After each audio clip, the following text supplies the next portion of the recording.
क्या हाल है दोस्तों? मैं मीर हूं और चैनल पर आपका फिर से स्वागत है। आज हम इलेक्ट्रिक मोटर्स की दिलचस्प दुनिया में जाएंगे। आपको शायद पता ना हो, लेकिन इलेक्ट्रिक मोटर्स हर जगह हैं। ये आपके फोन में, आपके कंप्यूटर में, आपकी कार में, यहां तक कि आपके टूथब्रश में भी हैं। हाँ, वो छोटी सी बजिंग साउंड जो आप हर सुबह सुनते हैं, वो एक इलेक्ट्रिक मोटर है जो काम कर रहा है। कमाल है ना? हम जानेंगे कि ये कैसे काम करते हैं, बेसिक प्रिंसिपल्स से लेकर जो इन्हें घुमाते हैं, अलग अलग तरह के मोटर्स तक, और वो किस काम के लिए बेस्ट हैं। हम खुद भी कुछ सिंपल मोटर्स बनाएंगे, बस ये प्रूव करने के लिए कि आपको इलेक्ट्रिकल इंजीनियरिंग में पीएचडी की जरूरत नहीं है ये सब समझने के लिए। तो तैयार हो जाइए, क्योंकि हम इन रोजमर्रा के चमत्कारों के दिल में एक इलेक्ट्रीफाइंग सफर पर निकलने वाले हैं। चलिए शुरू करते हैं।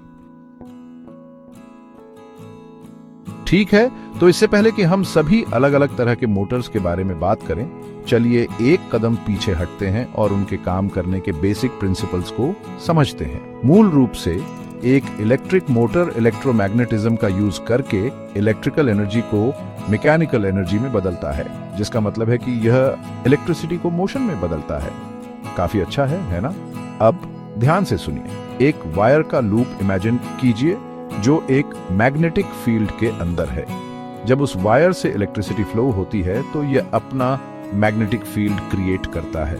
ये नया मैग्नेटिक फील्ड पहले वाले के साथ इंटरैक्ट करता है, जिससे वायर स्पिन करता है।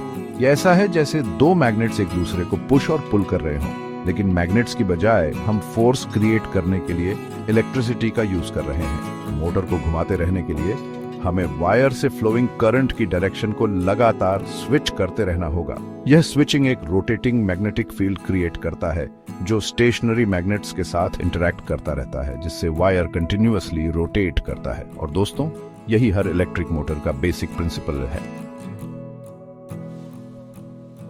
सबसे पहले हमारे पास डीसी मोटर्स हैं, डायरेक्ट करंट मोटर्स का शॉर्ट फॉर्म। ये मोटर वर्ल्ड के ट्रस्टी ओल्ड पिकअप ट्रक्स की तरह हैं, सिंपल, रिलायबल और काम पूरा करते हैं। ये डायरेक्ट करंट पर चलते हैं, जिसका मतलब है कि इलेक्ट्रिसिटी एक ही डायरेक्शन में फ्लो होती है। इसे बैटरी पावर टॉय कार की तरह समझें। वो एक डीसी मोटर है जो काम कर रहा है। डीसी मोटर्स अपने हाई टॉर्क के लिए जाने जाते हैं, जिसका मतलब है कि उनके पास बहुत ज्यादा ट्विस्टिंग फोर्स होती है। ये उन्हें उन जगहों के लिए परफेक्ट बनाता है जहां आपको लो स्पीड्स पर बहुत पावर चाहिए होती है, जैसे आपकी कार स्टार्ट करना या पावर टूल चलाना। इन्हें कंट्रोल करना भी आसान होता है, इसलिए आप इन्हें इलेक्ट्रिक फैन से लेकर आरसी कार्स तक हर चीज में पाएंगे। हालांकि डीसी मोटर्स में कुछ ड्रॉबैक्स भी हैं। ब्रशेस और कम्यूटेटर की वजह से ये दूसरे मोटर्स के मुकाबले जल्दी खराब हो जाते हैं। ये पार्ट्स मोटर के रोटेटिंग पार्ट में इलेक्ट्रिसिटी ट्रांसफर करने में मदद करते हैं, लेकिन कोई बात नहीं, कोई भी परफेक्ट नहीं होता है ना। आगे हमारे पास एसी मोटर्स हैं, ऑल्टरनेटिंग करंट मोटर्स का शॉर्ट फॉर्म। ये मोटर वर्ल्ड के हैवी ड्यूटी डीजल इंजन्स की तरह हैं, पावरफुल, एफिशिएंट और लंबे समय तक चलने वाले। डीसी मोटर्स के उलट एसी मोटर्स ऑल्टरनेटिंग करंट पर चलते हैं, जहां इलेक्ट्रिसिटी लगातार अपनी डायरेक्शन चेंज करती है। आपके वॉल सॉकेट से आने वाली इलेक्ट्रिसिटी के बारे में सोचें, वो ऑल्टरनेटिंग करंट है। एसी मोटर्स अपनी हाई एफिशिएंसी और लंबी लाइफ स्पैन के लिए जाने जाते हैं, खासकर इंडक्शन मोटर्स, जो एसी मोटर का सबसे कॉमन टाइप है। इनमें डीसी मोटर्स जैसे ब्रशेस नहीं होते जो खराब हो जाते हैं, जिससे ये ज्यादा रिलायबल होते हैं और कम मेंटेनेंस की जरूरत होती है। आप एसी मोटर्स को इंडस्ट्रियल मशीनरी और पंप्स से लेकर हाउस होल्ड अप्लायंसेस जैसे रेफ्रिजरेटर्स और वॉशिंग मशीन्स तक कई जगहों पर पाएंगे। ये अनसंग हीरोज हैं जो हमारी मॉडर्न वर्ल्ड को स्मूथली चलाते रहते हैं। अब स्टेपर मोटर्स के बारे में बात करते हैं। मोटर वर्ल्ड के प्रिसिजन डांसर्स। ये मोटर्स कंट्रोल और एक्यूरेसी के बारे में है। ये डीसी या एसी मोटर्स की तरह फ्रीली स्पिन नहीं करते, बल्कि ये डिस्क्रीट स्टेप्स में मूव करते हैं, जैसे एक क्लॉक सेकंड्स गिन रहा हो। स्टेपर मोटर्स इलेक्ट्रोमैग्नेट्स की एक सीरीज का यूज करके काम करते हैं, सेंट्रल शाफ्ट के रोटेशन को प्रिसाइसली कंट्रोल करने के लिए।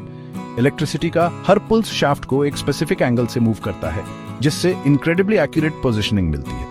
यह उन्हें उन जगहों के लिए आइडियल बनाता है जहां प्रिसिजन की है, जैसे 3D प्रिंटर्स, रोबोटिक्स और यहां तक कि हार्ड ड्राइव्स।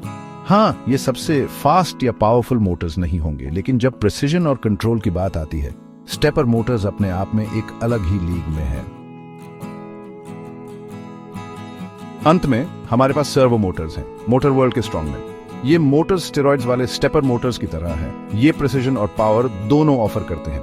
ये असल में फीडबैक सिस्टम वाले डीसी मोटर्स हैं जो उन्हें अपनी पोजीशन, स्पीड और टॉर्क को एक्यूरेटली कंट्रोल करने देते हैं। सर्वो मोटर्स आमतौर पर रोबोटिक्स, एनिमेट्रॉनिक्स और दूसरी जगहों पर यूज किए जाते हैं जहां आपको मैकेनिकल सिस्टम के मूवमेंट पर प्रिसाइज कंट्रोल चाहिए होती है। ये रेडियो कंट्रोल्ड कार्स और एयरप्लेन्स में स्टीयरिंग और दूसरे मूवमेंट्स को कंट्रोल करने के लिए भी यूज किए जाते हैं। तो अगर आपको एक ऐसा मोटर चाहिए जो ब्रॉन और ब्रेन्स दोनों डिलीवर कर सके, तो सर्वो मोटर आपके लिए है। ये प्लैनेट की कुछ सबसे एडवांस्ड मशीन्स के पीछे ड्राइविंग फोर्स है। और बस दोस्तों, इलेक्ट्रिक मोटर्स की अमेजिंग वर्ल्ड का एक क्विक टूर।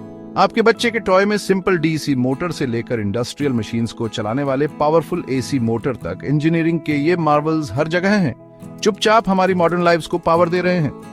उम्मीद है इस वीडियो ने इन इनक्रेडिबल मशीन्स को डिमिस्टिफाई किया है और आपको हमारी दुनिया में उनके रोल के लिए एक नई अप्रिसिएशन दी है। याद रखें, अगली बार जब आप व्हिरिंग साउंड सुने या कुछ अपने आप मूव होता हुआ देखें, तो चांसेस हैं कि बिहाइंड द सीन्स एक इलेक्ट्रिक मोटर अपना मैजिक कर रहा है। देखने के लिए धन्यवाद। अगर आपको यह वीडियो हेल्पफुल लगा तो लाइक, शेयर और ज्यादा इंफॉर्मेटिव कंटेंट के लिए सब्सक्राइब करना न भूलें। अगली बार मिलते हैं।